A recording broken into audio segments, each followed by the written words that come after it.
Tuluyan na ngang ibinasura ng House Justice Committee ngayong araw ang dalawang impeachment complaint laban sa Pangulo.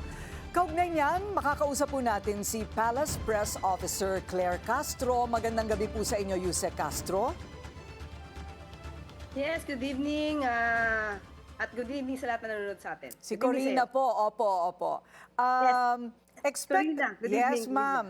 Expected po naman ninyo itong pagbasura sa dalawang reklamo laban kay Pangulo. Kung botohan ang pag-uusapan natin, hindi naman mag-e-expect ang Pangulo dyan. Pero kung sasabihin natin ang nilalaman ng complaint, impeachment complaints, sigurado ang Pangulo na wala siyang nilabag na anumang batas o anumang impeachable offense na masasabi.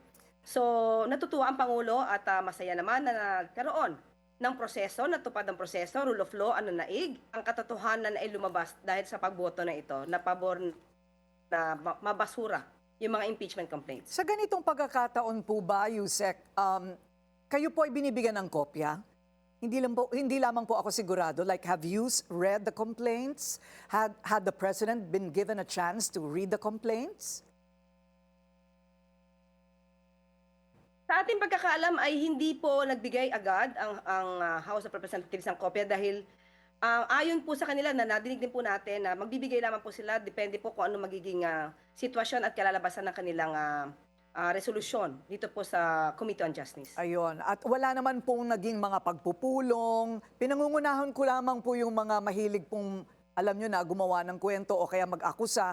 Nagkaroon po ba ng meeting sa pagitan ng liderato halimbawa ng majority sa mababang kapulungan kay Pangulo o sa kanyang mga representative para po, alam nyo na, lutuin ito pong desisyon na ibasura ang dalawang complaint?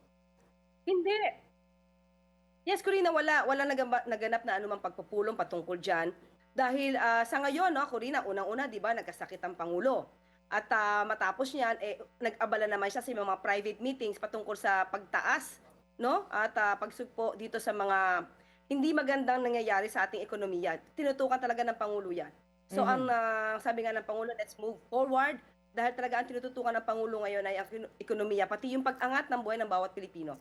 Opo. So ito patungkol sa impeachment, hindi naman ito nagkaroon ng pagpupulong ng anuman. Nagulat po ba kayo na mabilis? Nabanggit nga po kanina ni Pinky at yung kanyang kausap na there are 60 days within which they can submit to the plenary. Pero mabilis po ang kanilang desisyon.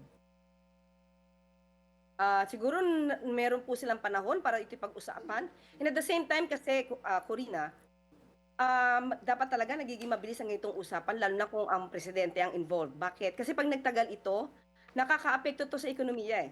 Kung paano tinitignan ng ibang mga foreign investors kung ano nangyayari sa bansa, hindi nagiging maganda kung, alam mo yun, yung pamamahala, parang laging dwindling ka, may instability ang dating. So, mas maganda po talaga na magkaroon ng pagtuldok dito sa trust sa Pangulo. Ayun. Kumusta na po ba ang kalagayan ngayon, yung health po ni PBBM? So far, okay po ang Pangulo at nakakapag-meeting po. Sabi nga po niya, hindi po ba nung weekends dati, sabi niya, nainip siya kahit sabihin ng doktor na siya magpahinga. Hindi pa rin niya nagawa kasi nagbasa na lang po siya para siya ma-update ng mga dapat na gawin at trabahuhin. Patuloy po ang Pangulo sa pag-meeting at bukas po ay meron na po siyang event at makakasama niya na po ang ibang mga media. Ayan, okay. Well, that's good news. Maraming salamat po sa inyong oras. Palace Press Officer Yusek Claire Castro. Maraming salamat, Corina, at sa lahat na sumusubaybay sa inyong programa. Good evening. Manatiling nakatutok sa Bilyonaryo News Channel. Sumubaybay sa aming social media accounts at mag-subscribe sa aming YouTube channel para sa mga bago at eksklusibong balita.